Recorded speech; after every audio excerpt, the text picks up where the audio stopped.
Bob Stanton. I'm a truck driver. I started driving in 2000, and I've driven, a variety of kinds of routes. I've driven short haul truck rail in Chicago. I've done a bunch of different dedicated operations, and I currently drive what's known as long haul over the road random system freight, bouncing all over the 48 continental United States.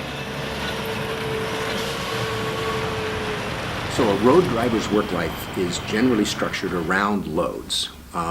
That is, because if you stop and think about it, that's the basic thing that a truckload, long-distance motor carrier does. They basically pick up full loads, they haul them to where they're going, and they empty them out, and then they repeat the process. And that's how the typical road driver's life is structured, although there are many, many variations. Maybe the day before, you've gone to a shipper's location, spent a bunch of time at a loading dock picking up that load, maybe drive for a few hours, get to a truck stop. The night before, the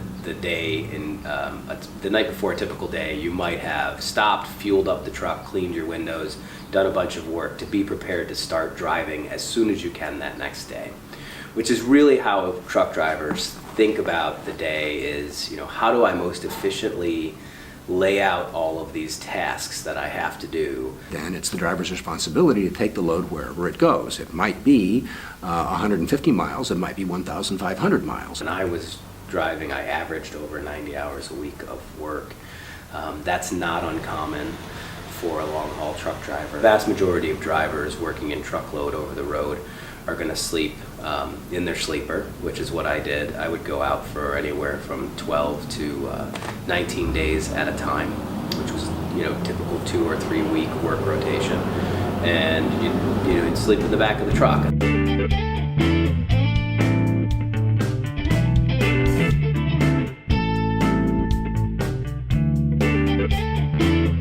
Most doctors aren't thinking about getting a commercial driver's license, and so I had an interest because I saw a lot of patients across all facets of transportation medicine, so whether that be pilots, railroad engineers, or commercial drivers.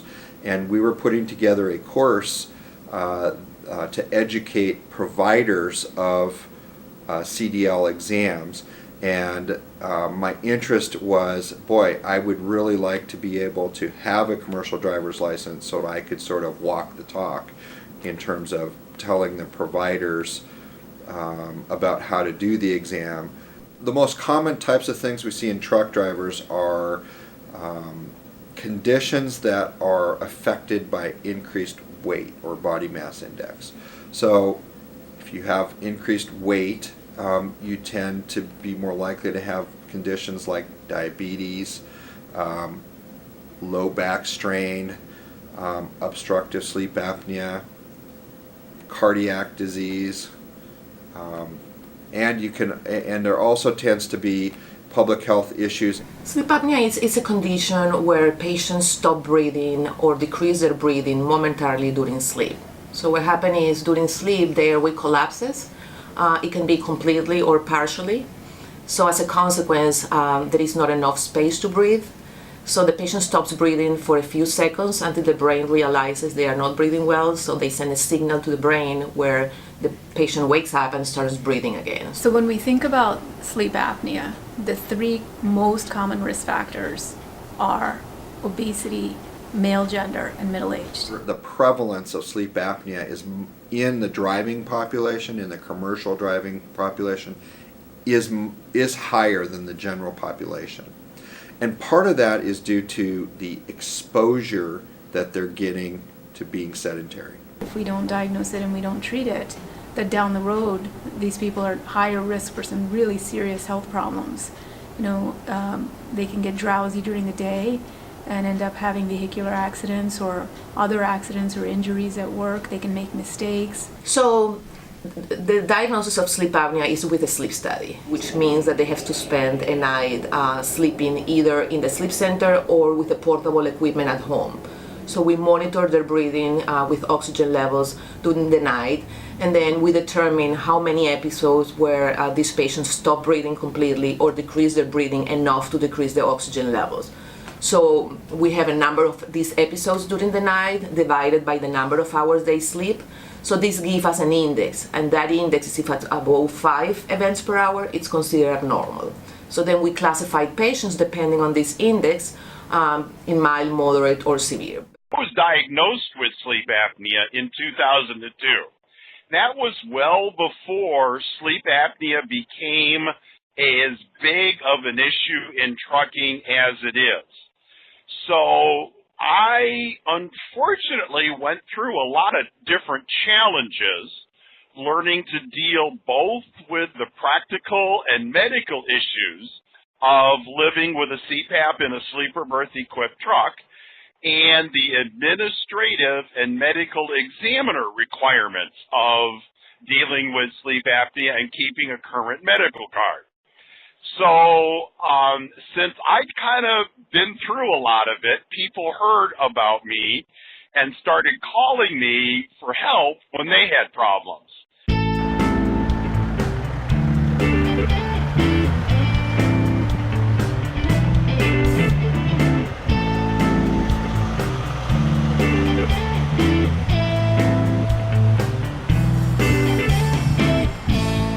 Sleep apnea, the best treatment is CPAP, is the gold standard treatment, especially when the patient has moderate to severe sleep apnea.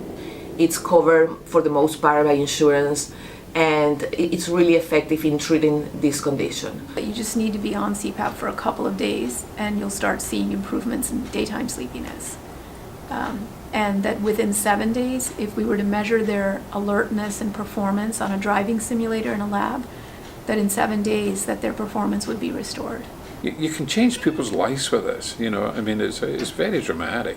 People with severe obstructive sleep apnea, they're extremely sleepy people, they really have trouble functioning, they go in this machine for a couple of nights and boom, they get a new life. And I think one of the things we need to do is develop truck driver ambassadors, people who've been helped by this. I'm alive. If I wasn't on a CPAP machine, I'd probably be dead, and I know I'd be divorced because I'm a pretty grumpy SOB if I don't get a decent night's sleep. One of the big problems with untreated sleep apnea is what it does to your mental health. I've used the tagline, "Just a trucker with sleep apnea," because I get accused of acting like a doctor a lot. So I always try to make sure that people understand I'm just a truck driver. I have absolutely no medical qualifications. One of the things that really it's scary as an employed truck driver to come forward and acknowledge that you may have a problem, especially if you're concerned that it may affect your employment. So a lot of them don't come forward. And unfortunately, I think there's a lot of misinformation out there. They know the quote-unquote correct answers to most screening questions to avoid being screened high risk. What we're now dealing with is helping drivers with Americans with Disabilities Act reasonable accommodations by their employers or other employment law questions. Helping them deal with not getting fired for having sleep apnea. Healthcare providers are not interested in taking away the keys and having them lose their jobs. The entire focus is on getting them back on the road as soon as possible and as safely as possible. But what's happened is that a number of the major companies are doing it on their own. So the federal government's basically stood back, even though the data is pretty convincing. And people like Snyder Trucks, Walmart, AmeriGas, J.B. Hunt, some of these major companies with a lot of drivers have actually implemented their own sort of screening and treatment programs, because obstructive sleep apnea is an extremely treatable disorder. And AmeriGas pays for everything.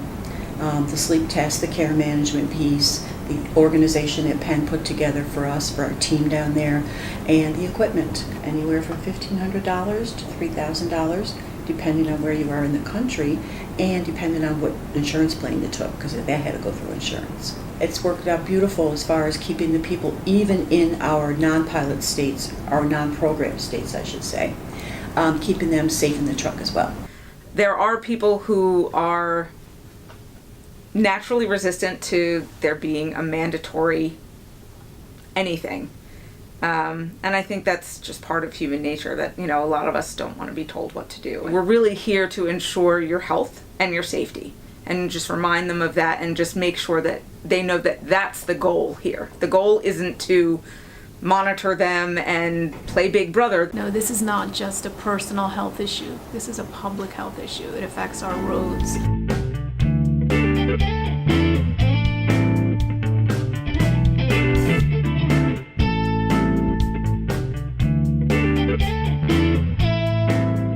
Fatigue has an enormous impact on how well drivers can prevent accidents and be prepared for situations that are going to be dangerous. We probably have at least 14 million commercial driver's license holders out there at any given time.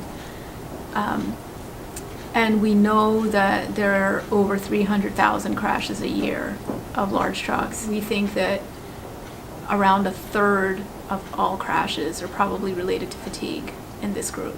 For commercial drivers, we know that falling asleep driving is a very big risk for the major crashes in commercial drivers, and obviously there can be a lot of damage and lives lost and so on, and many times it's not the driver of the commercial vehicle, but it's the public who are damaged by that. But when we're chronically sleep deprived, our body takes that as an emergency. It's like we need sleep to live. If we're not getting enough sleep, our body's like, this is an emergency. I've got to shift my entire metabolism for this emergency.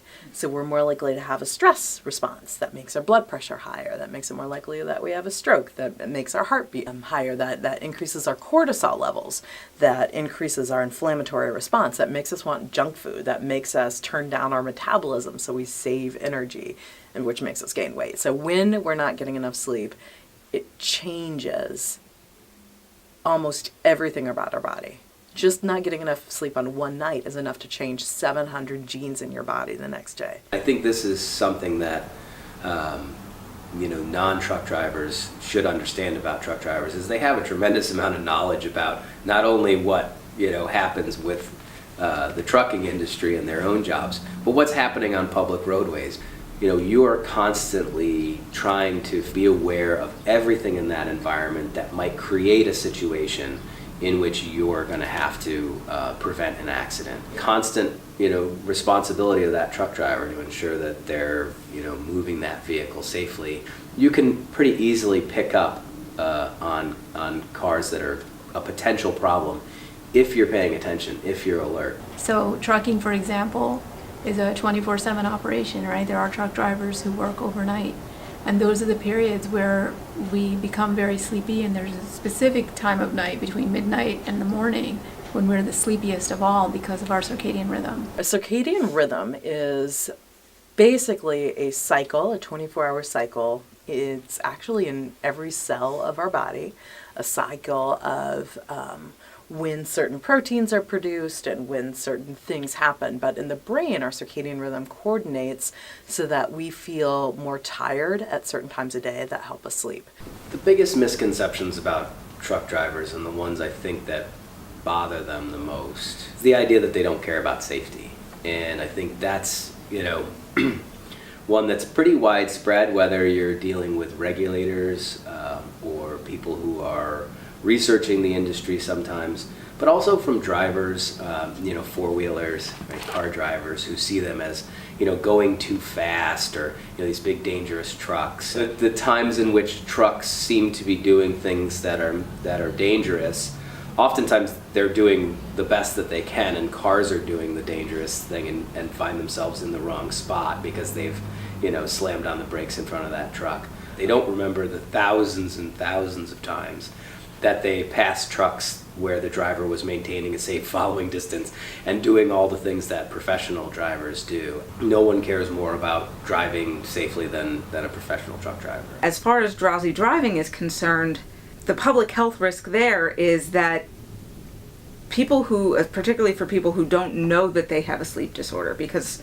obstructive sleep apnea is very easy to have and not even be aware that you have it, because it's happening while you're unconscious or while you're not aware.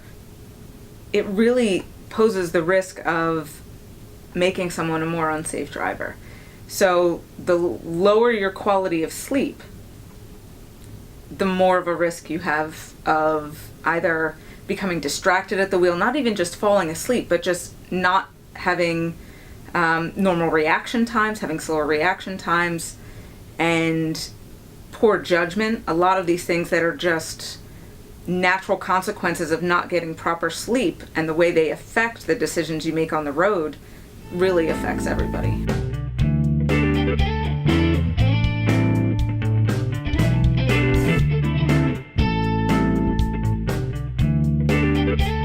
The Federal Motor Carrier Safety Administration, which is the branch of government that regulates safety rules for commercial truck drivers, commissioned a group to look at all the research that's been done on sleep apnea and crashes and let them know, is there actually a link between untreated sleep apnea and the chance that somebody could crash their car. There's been efforts over the years to try to influence policy, national policy, with respect to this area.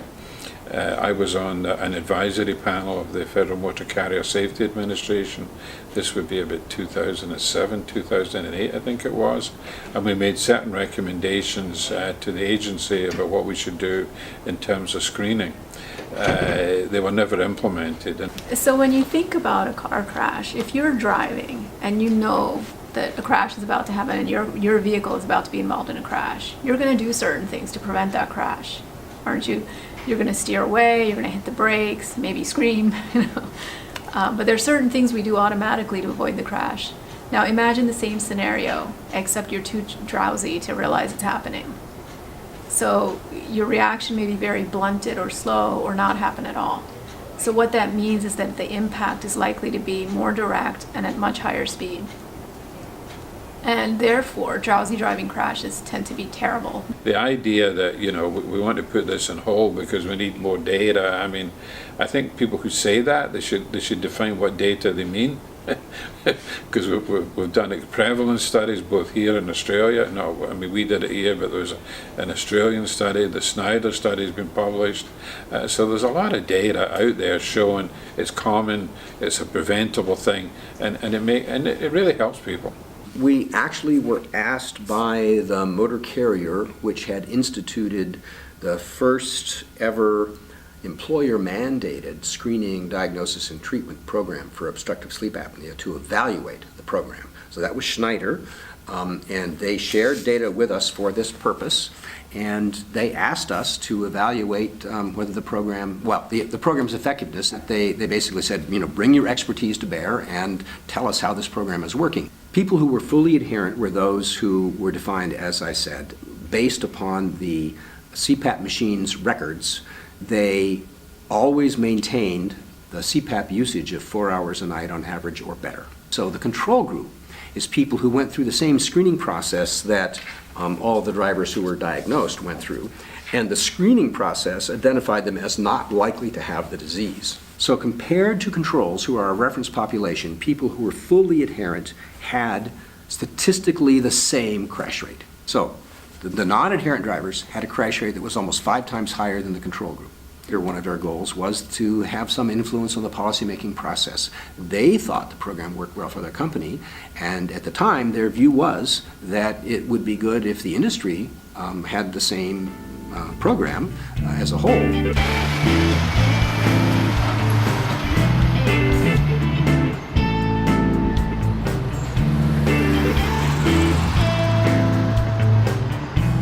We're going to deal with these issues, which I think we have to. You've got to deal with these two separate issues. One, can we screen for obstructive sleep apnea and get people treated? And then secondly, how can we ensure that people driving trucks are alert and get enough sleep? I think one of the things is that I think it has to be a kind of grassroots thing up, I think we can be helpful. I think they're frightened of us. Their view of us is we're trying to make money from doing this and trying to make people's lives difficult. So I'm not sure we're going to be the most effective agent of change here. Addressing this problem is going to be tough. And so I think there's a lot that we could do with driver education, in the same way that I've been educated about the issue of sort of just starting to understand in a way that resonates with me why sleep's important. Treat your body like you do the truck. You get the truck fixed, You get an annual preventative maintenance inspection, and if something's wrong, you don't just try limping the truck down the road. If you've got a blown turbo, you're going to get the turbo fixed. Because if you keep driving with a blown turbo, it keeps messing up other things in the engine. Drivers need to think about sleep apnea as like a blown turbo. You could limp the truck down the road with a blown turbo, but it's a lot better idea just to stop and get it fixed. What we really need to do is create a more effective and efficient system that doesn't punish drivers because maybe a shipper keeps them at a loading dock for several hours more than was expected. And really uses all of this new technology that's available to make the job better for drivers, more consistent for drivers, and so that they can, have good sleep hygiene and be well rested and safer. And the reason we should all care about sleep disorders is because the quality of our sleep directly affects the quality of our lives. It affects how we function as human beings throughout the day. It affects our moods. It affects our energy levels. It affects all types of cognitive, physical functions that we have to deal with on a day-to-day basis.